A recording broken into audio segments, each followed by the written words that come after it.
So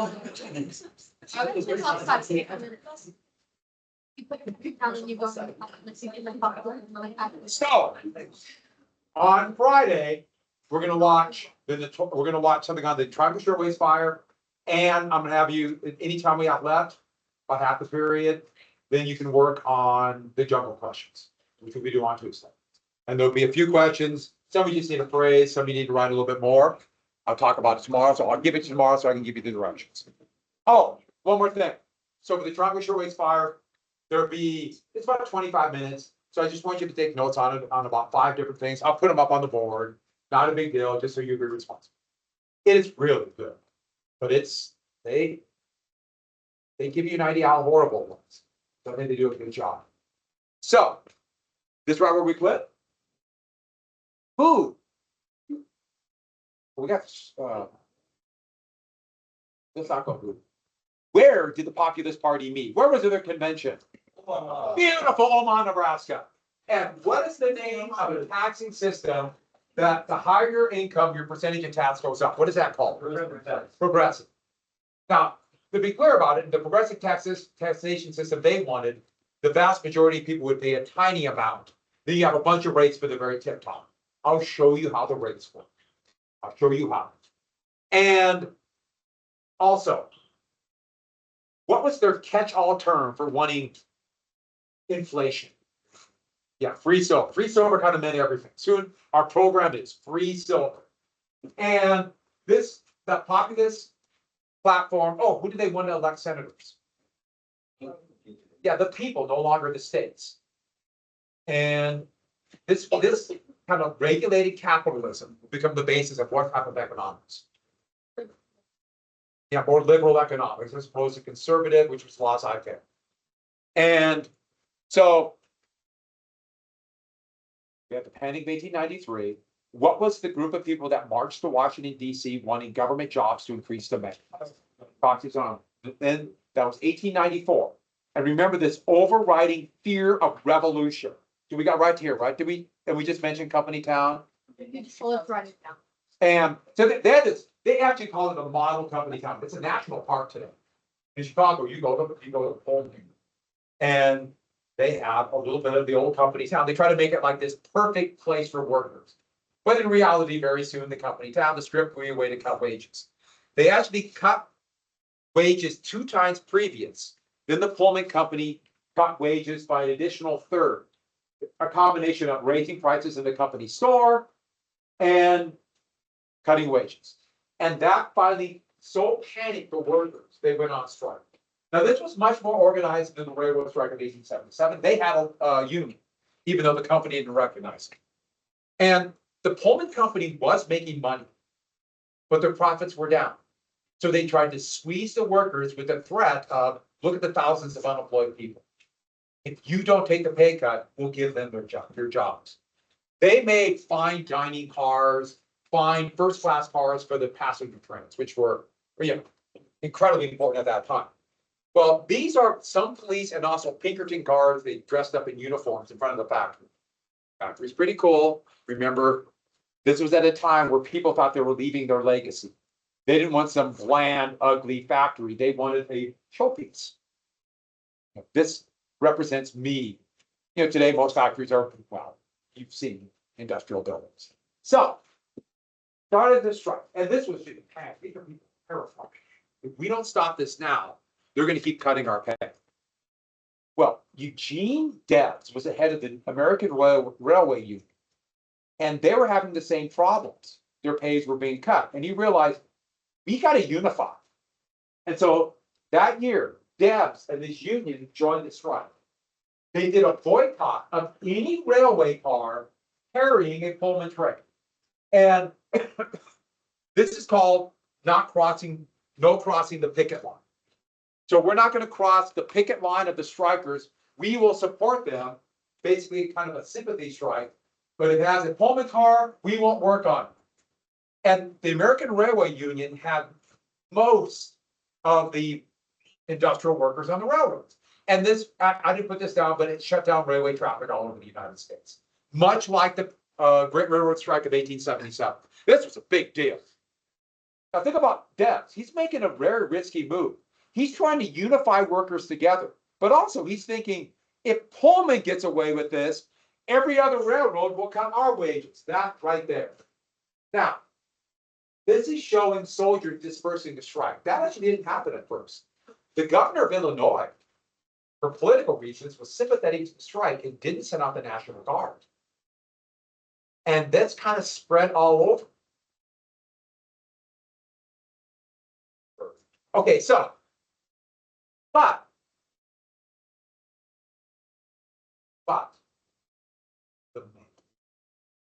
it is in the US Constitution that says the federal government has to assure to deliver a mail, and mail cars were on trains. So what they did is this: railroad executives got an epiphany. Let's say we put a mail car. So we put a mail car on every Pullman car. And that's why I put the question marks.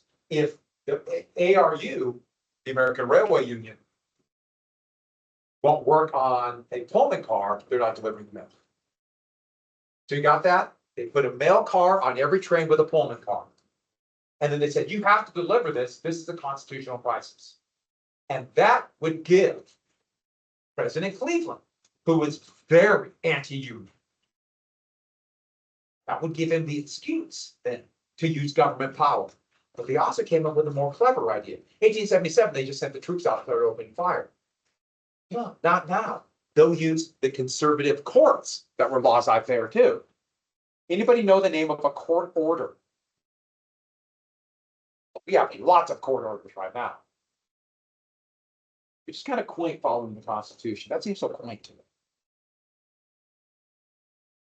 It's called an injunction.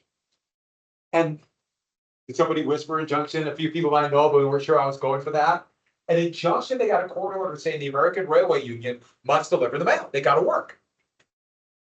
And that would break the strike. Debs said, basically, go to hell. No, we know this is a scam.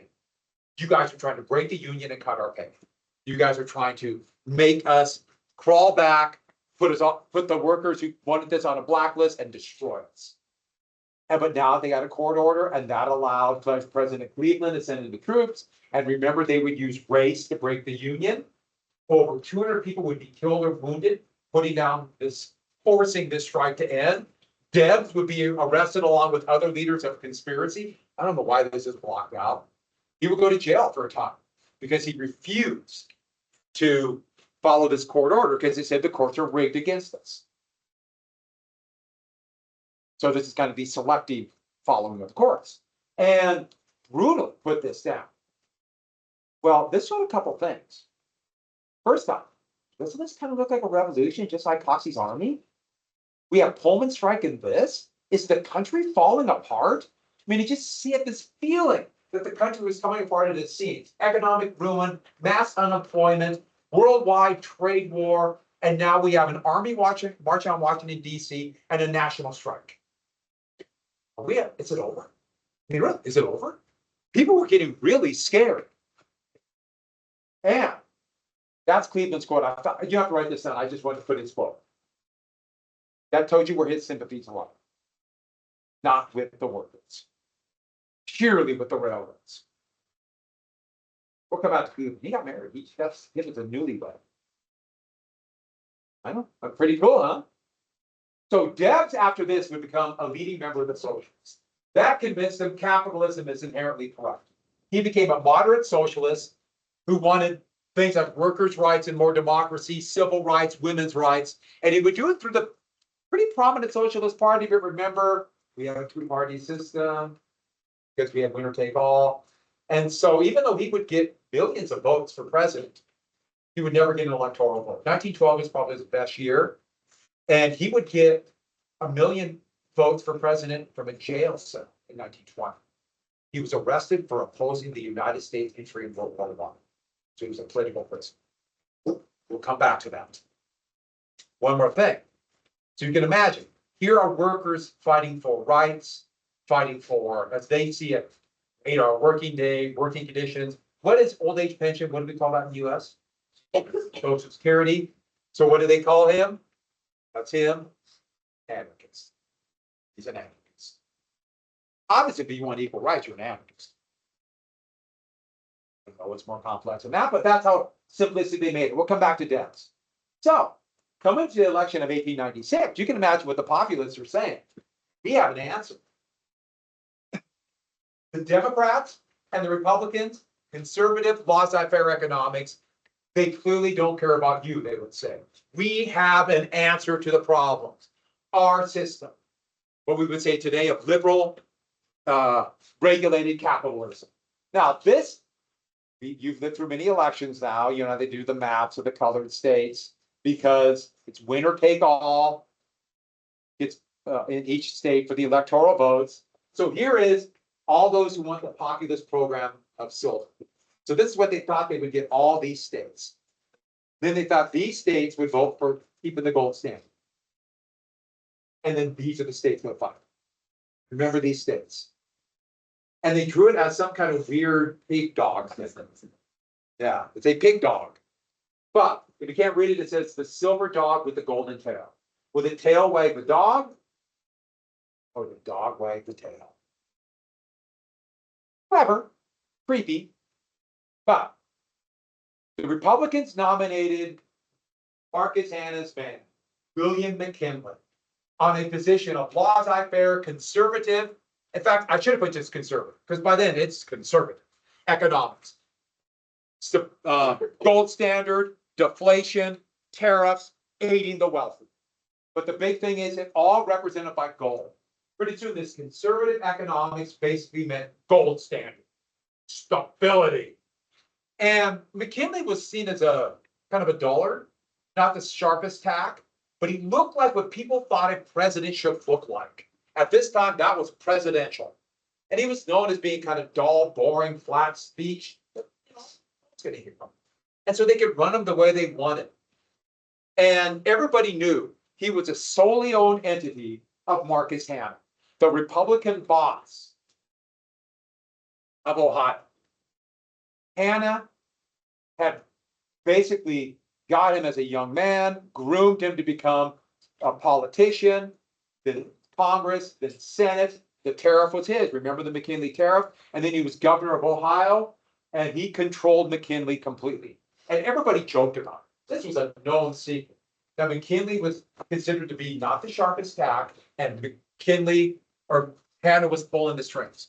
So that's Marcus Hanna. But here's a really good cartoon of Hanna.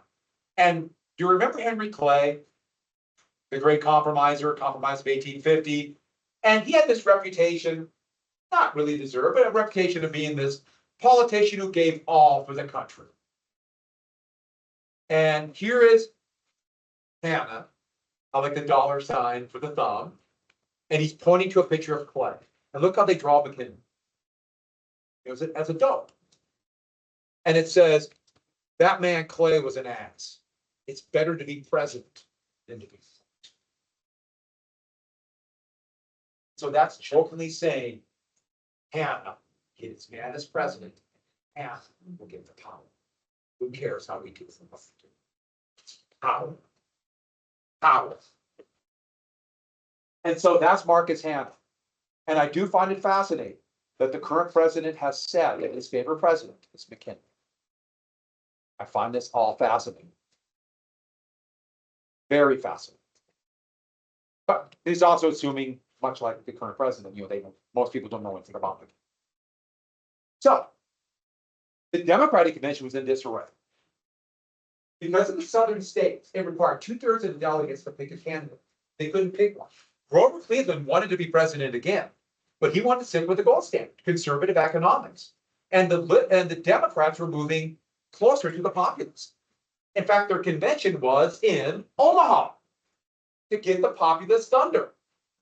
But I should add, I put it up here, Cleveland was married in office. This was a big deal, the president getting married, and they had a child. Now, in the tradition of powerful men, he married a woman that was about 25 years younger than him. That's keeping in that tradition of creepiness. And we can go on to other things about this, but at least he didn't, like most of the time that happened, they divorced their current wife and married somebody younger. But they had a child. Had a child. Can you imagine a president having a child, what a big news story that would be. I mean, how many presidents have a child as president? I'll answer your question in a second. Anyone know? Yeah. They had kids, but they didn't have the baby while he was president. Kennedy. Kennedy. Yeah, John Kennedy Jr.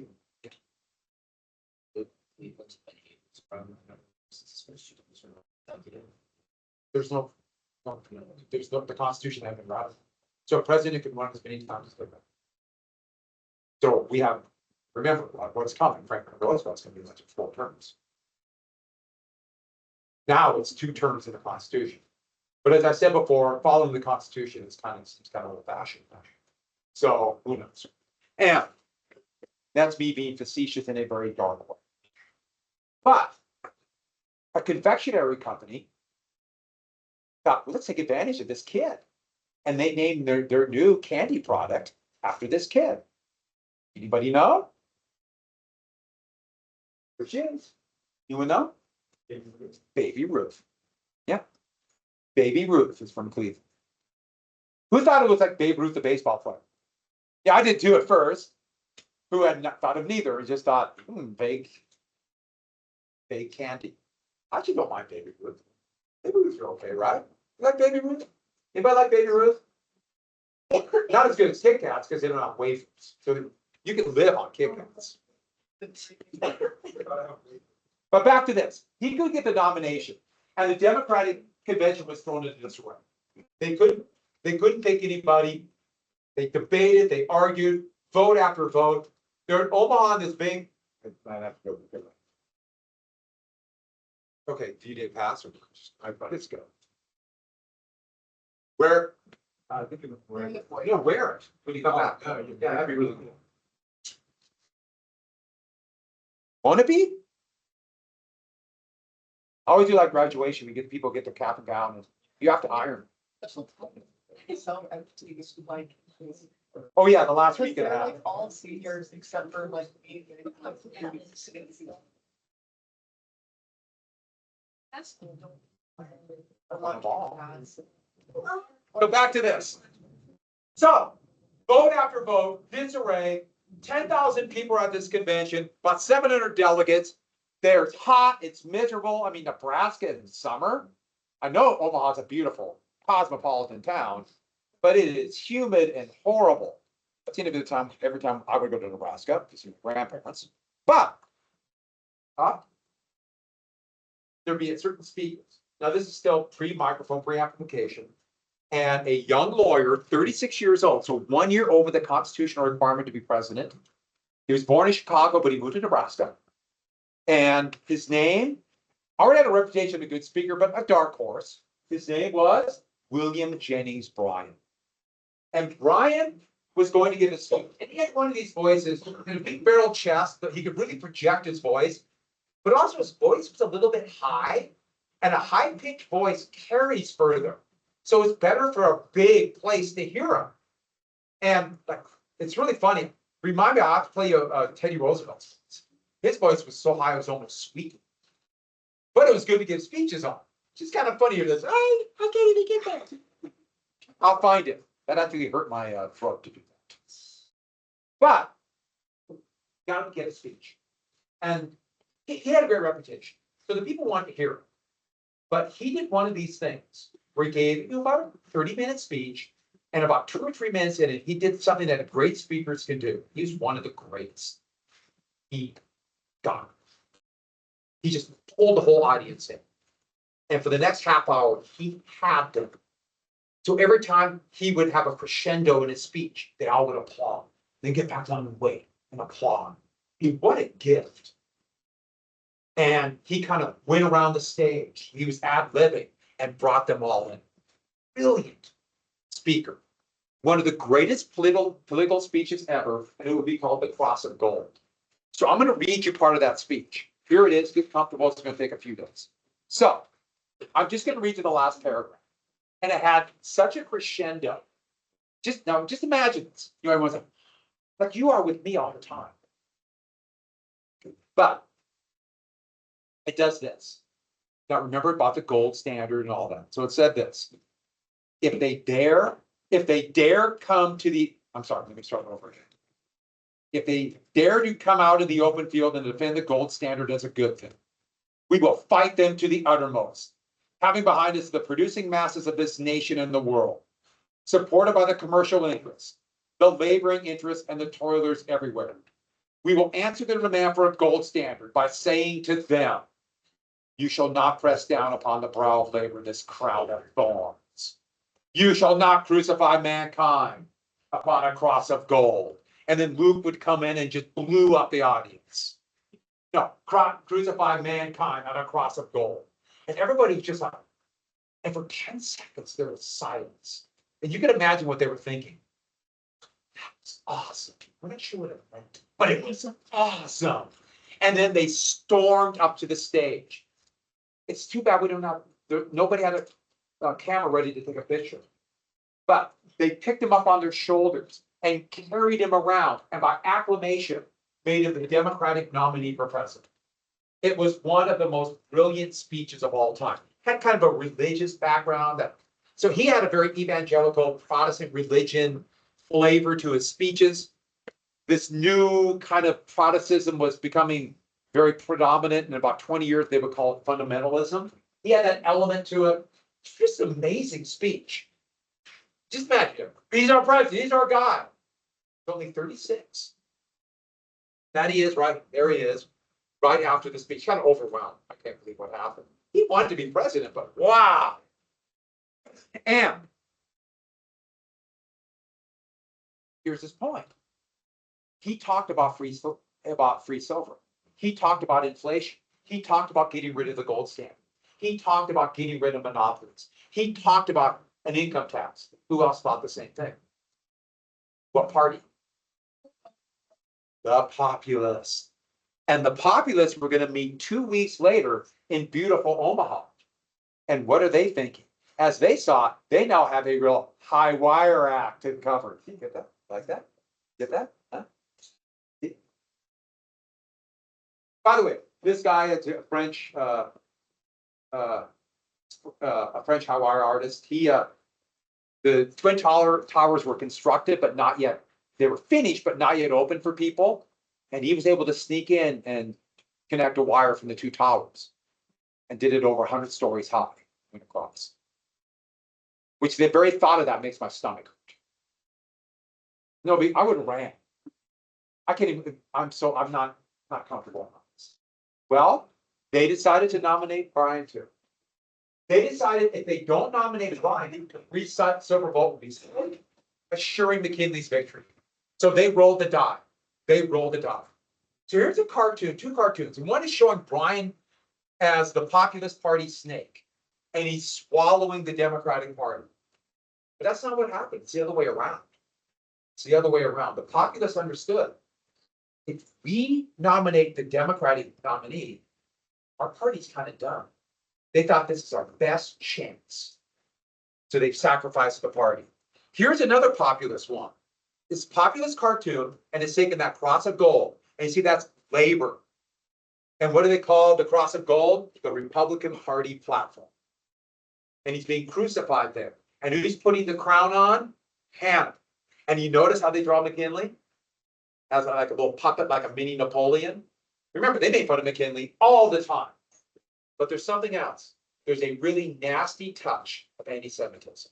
The Rothschild family was a European banking family, and yes, they were Jewish. They show who's propping it up. And this horrible caricature, and look at the nose. That would be a pretty common caricature of anti-Semitism. But I told you about the myth of the Jewish banker. And so there was a pretty nasty side to this too. Life is complex. So if you get some of the populist party and say, that's pretty good. Nothing is perfect. We have to make decisions and learn from it. But in reality, this ended the populists. They're going to be absorbed into the Democratic Party. I love this cartoon from Punk Magazine.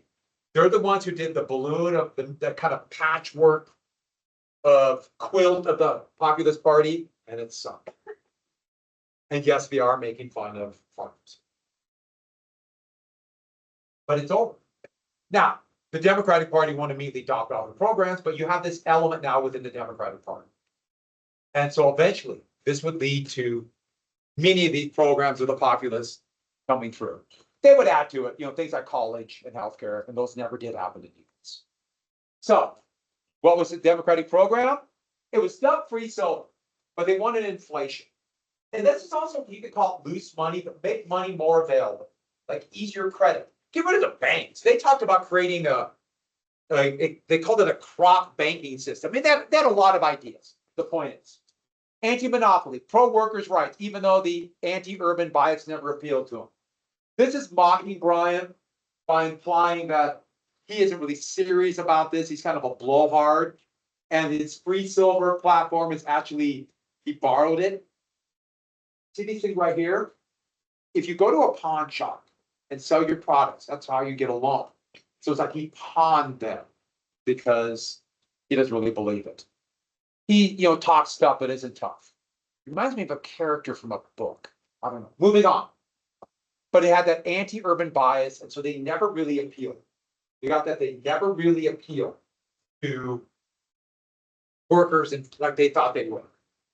So this became known as the gold versus silver campaign. And the gold played themselves as stability, the gold standard. You know what you're getting, against the silver, which was for people. Like the people, people's rights, people over money, over profit. And this be pretty common things, gold bug, silver bug. I just about bought one of these gold bug, silver bugs, little sets at an antique store in New Orleans. But it was really expensive, so I looked at it instead. But there's McKinley, there's Bryant, and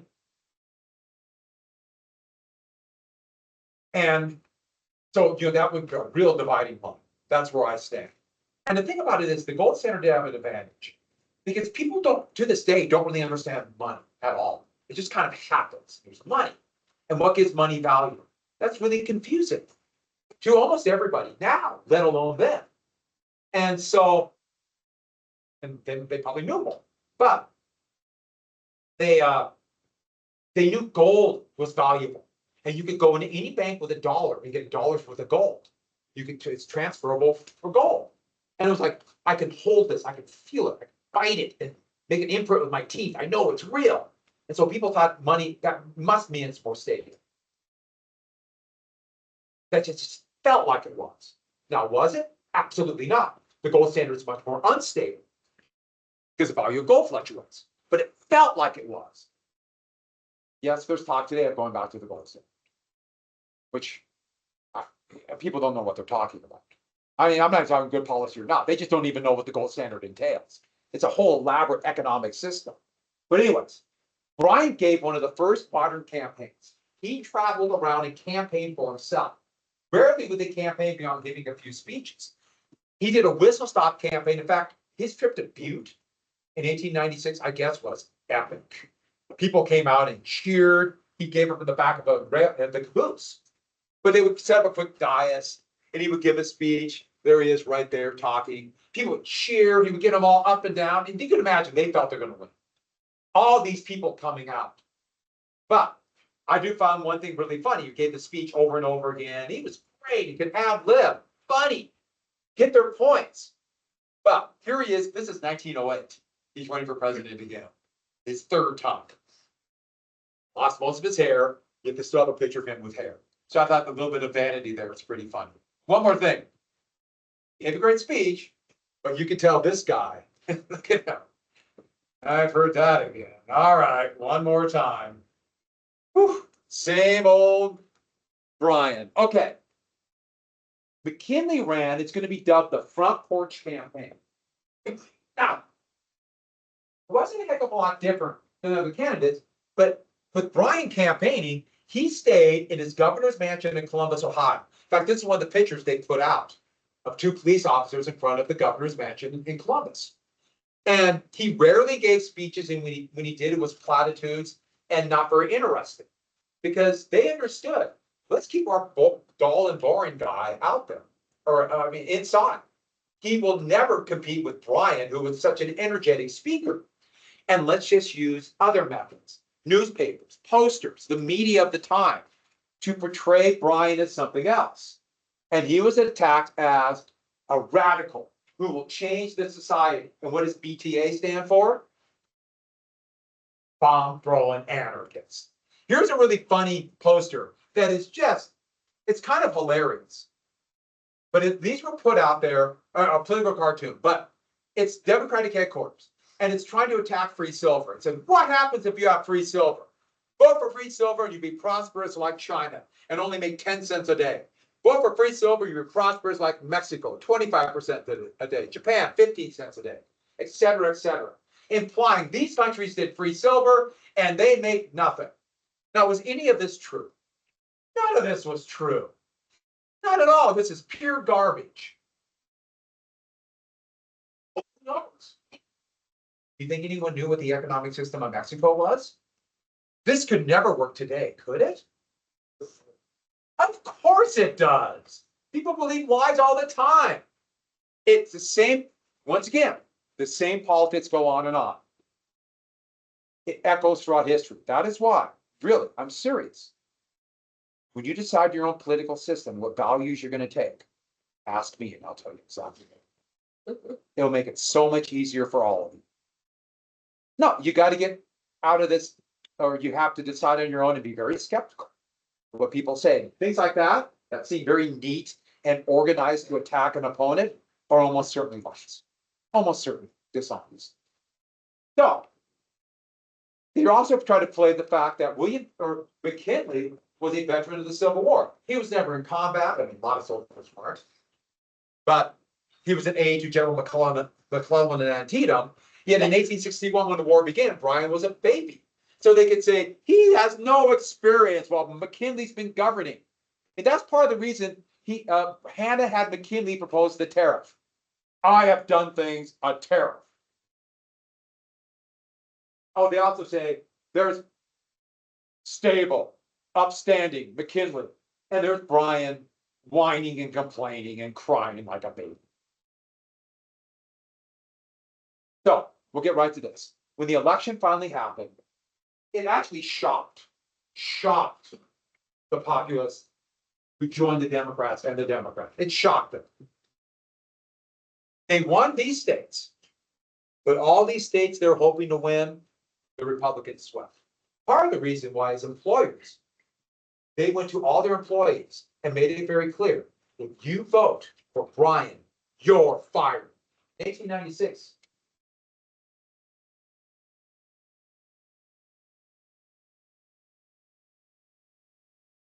The Depression was still going on. And this was no secret ballot. And so when workers, and they would organize the workers to all vote together. And we have a very weird system in the US where we vote on a work day. Nobody else does that except for the US. And they would have someone from somebody representing their boss, watching them, checking off if they voted for Brian. Fire.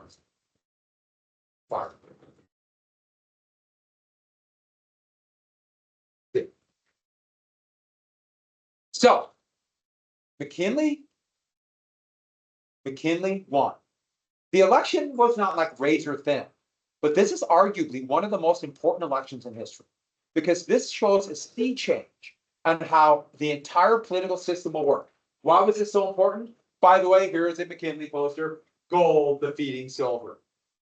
Here. It's like gladiators. Sound money. So, the big thing is it showed urban interests are dominant. Urban interests are dominant and the country has changed dramatically. The country has changed dramatically. Urban interests.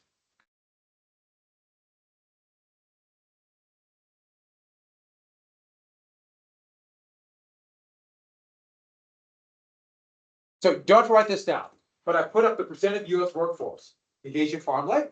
This is basic. It's over 50%. Look what it is by 1900, less than 40. Back by 1950, about 11. What is it today?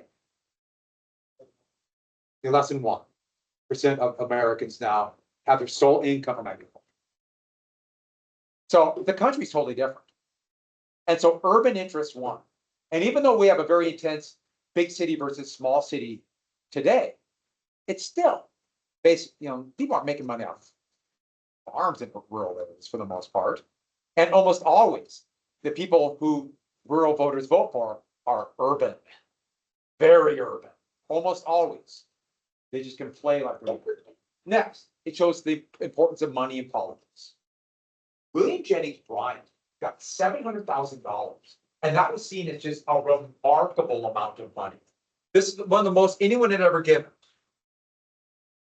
John D. Rockefeller alone, and he started in Ohio, so it would make sense he would be Hannah's big benefactor.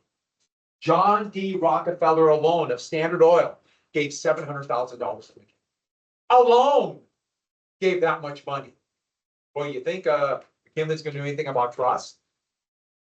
And McKinley would have about $7 million. Now, I know today that's walking around money, but back then, an immense amount of money. Remember 1840, when William Henry Harrison ran, and he tried to portray the image of a common man. He's Jackson, even though he wasn't. Well, to portray that image, you need money. And this shows, and this is what we have to get. From this election on, money will become the key determinant in elections. Who can have the most money, directly to you or indirect? Rockefeller from Ohio. Hannah makes perfect sense. And then we do have a tie into today. President Trump's hero was, or he claims his hero was McKinley, and one man gave Trump about $300 million. So that's kind of where we're at now. And I should add, did anyone see what happened yesterday? Yesterday afternoon? So executive orders, remember, they're how presidents interpret laws. They're not law, it's just how the president interprets them. And President Trump has a record number of executive opinions already. But he signed an executive order yesterday to turn over the entire government to Elon Musk. Hiring, firing workers, and how money will be spent. The law, well, I don't know. But he turned it all over to him. They had a press conference. Musk talked the whole time, kind of made up stuff. But it's really interesting how that happened. And I can't help but to see parallels. So, one more big thing. This era would be the roots of liberalism. Yeah, I can't help it. We're in the biggest constitutional crisis. You guys get to live through it. You're young. I'm old and befuddled. I'll soon forget all this. Pretty soon I'll be shuffling off. Yeah, you guys. Once again, dark humor. Moving on. The roots of liberalism. This will be the beginnings of liberal economics. To reform capitalism through regulation. Regulation of like food, worker safety, trust, antitrust, etc. The roots of, and this is showing, this is a Democratic cartoon. Poor Uncle Sam's very sad. Who's now in the White House? The monopolist. Good cartoon. I like that one. Not even the point of view, it's very clear what it is. And so, it's out of order, but it's supposed to be, these should all be the same. I don't know why this has an index. The progressive movement, we use much of the populist ideas. Even more, the New Deal under Franklin Roosevelt. And you can see the Populist Party rolled into the Democrats would lead to Woodrow Wilson, a progressive Democrat. The New Deal and Franklin Roosevelt and Harry Truman and John Kennedy. And then the last gasp of this would be the Great Society under Lyndon Johnson. And so we're coming to a different world, the world I was born into. You're born into a different world. And one more impact. Gee, I wonder what children's story is going to be written as a parable to the populace. Can anyone guess? You remember when I showed you the abbreviation for ounce? What's the abbreviation for ounce? Oz. Gee, 4 travelers going to the Capitol to get something. I don't know anything where people went to the Capitol to try to get something. Where did they go to the Capitol to try to get jobs? Foxy's Army. What road were they on? What road did they travel on? Who has seen the movie, The Wizard of Oz? Has anyone read the book? The book's good. Yellow Brick Road, the book is called. What color slippers, dude? Ruby red slippers? That was for the movie. The book they were silver. It's a parable of the populist movement. And that actually makes Wizard of Oz, to me, even more interesting. Like, what's good, what could be good or bad? Railroads, right? They could be monopolies, but also ship goods to market. What's good and bad in Wizard of Oz? Flying monkeys. True. I am not, that's very true. Yeah. Say it again.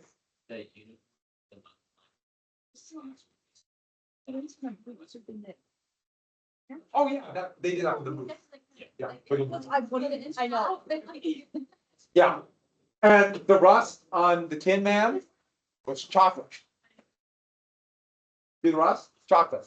Now, here's a little ad in the newspaper, and this ad in the newspaper is talking about a movie coming up. This is about 20 years ago, but I saved it because it is just one of the most wonderful things I've ever seen. Those of you who have not seen The Wizard of Oz have no idea. If you have seen The Wizard of Oz, it's hilarious. The young girl kills the first person she meets and teams up with 3 strangers.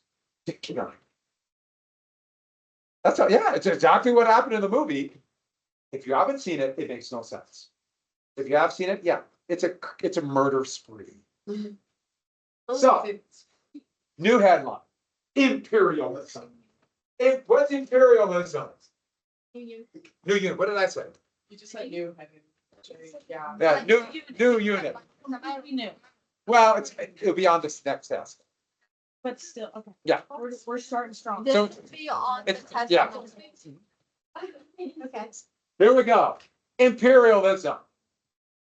What is imperialism? It is the gaining of an empire. You gotta pronounce it correctly. Empire. Okay, I won't put a talk again for the rest of the day. One more time. I'm gonna annoy people in my hallway. Empire. People are shutting their doors now. So, remember mercantilism, the idea of sucking the wealth out of the colonies, maximizing exports, getting. That's mercantilism was empire. Remember the British Empire? The United States was part of it. Now, there are 2 different types of empire. The first empire is colonial imperialism. That's what the American colonies were. Literally planting your flag. Economic imperialism is, okay, the countries are still independent, but the stronger country uses their economic and political power to take over their economy. There are 2 different types of imperialism. The United States is going to do both in this era. The British do it. China's doing it now in Africa, for example. Here are pretty stark examples of colonial imperialism. Here's an example of British rule in Burma, which was then part of their Viceroy of India. And she is the wife of a British official. Look what's happening. That is their treatment of the native population. I was trying to find what's a good way to show extracting wealth. Well, I think that pretty much shows it. Here's another one. This is in German West Africa, today Namibia. And here, the German colonial rule was so harsh. And here, essentially enslaved around Tillamook and see the chains around the neck. Here is a Cuban cartoon after the Spanish-American War of American economic imperialism. And here it shows Uncle Sam. See the Cities Unitas? See the Cuba as like a monster scooping in the Caribbean for their own personal gain.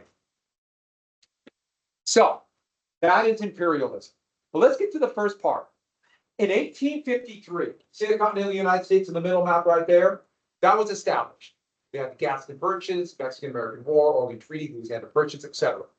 1867, the first really big acquisition of the United States empire outside the continental United States. I mean, that is the American empire. We just made it into states. What's going to be called Seward's Folly. 1867, the United States would take this off of Russia's hands for $7.2 million. And the book has a mistake here. The book has it about Russian imperialism. We were actually really worried that the British would get it. We don't want the British to get it. That's part of the reason why Seward would also try to buy Greenland from the brand new country of Denmark. So the British wouldn't get it. I know, We have a lot of antecedents to today. But $7.2 million, and people made fun of it. You got a chunk of ice. Russian America, that's the iceberg, Super's Folly. Here's a check for $7.2 million. I just love the fact that we still have the check. That'd be kind of scary, I think, to write a check for $7.2 million. Other thing is, we weren't sure what Alaska was in 1967. We hadn't really explored it. This blob was at Alaska. But eventually, this colony of the United States would be, well, it's the third to size of the continental United States. Alaska's huge. It's bigger than the Helena Valley. I mean, it's massive. Now, for the most part, this was a territory that had little use for mercantilistic purposes, except for a whaling station for whale boats. But in 1898, gold was discovered. The Klondike or Alaska Gold Rush. And this is actually important for lots of reasons. First off, it would be the first time lots of Americans would go to colonize Alaska. People from the US would. But also, remember the panic? All of a sudden, this big influx of gold, this really helped lead to inflation. The same period, a bunch of gold was discovered in South Africa in that same era, and that would help lead to worldwide inflation. And that's a great place to stop, because now we're going to move on. When would Alaska become a state?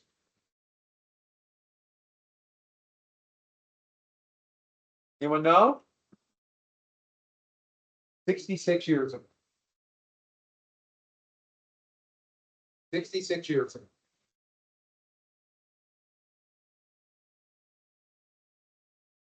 How old were you when you became a state?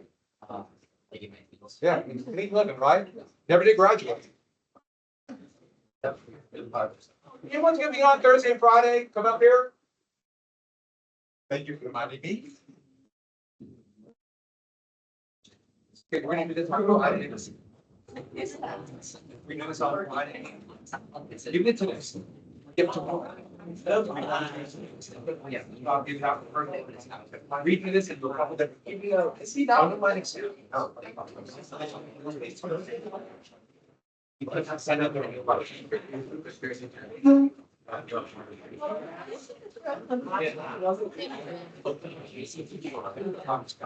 So you're getting tired. Or lose you. You were gone. Thank you, Dave. Well, we were good. Like that. On a separate sheet, and for 1, 2, and 8, just the are the ones that. Did I what? Go this morning? Yeah, I actually did something. There's 6 to 6:15. We just got to. Did you hear what I said? 1, 2, 4, 8, 9. And if you care, I'll post it on Teams, just on a separate sheet.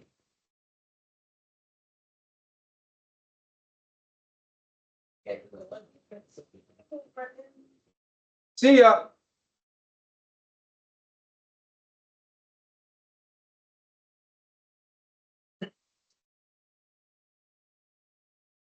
How you doing? Not good? What happened? Oh, shoot. Is it really? There's no rock.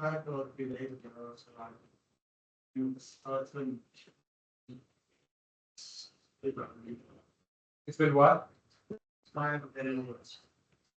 Oh, God, yeah. Sorry. Yeah, if you can't sleep, you can't. Do your best. Oh, my phone just said, oh, you tried a DBQ in APUSH, and that scared me.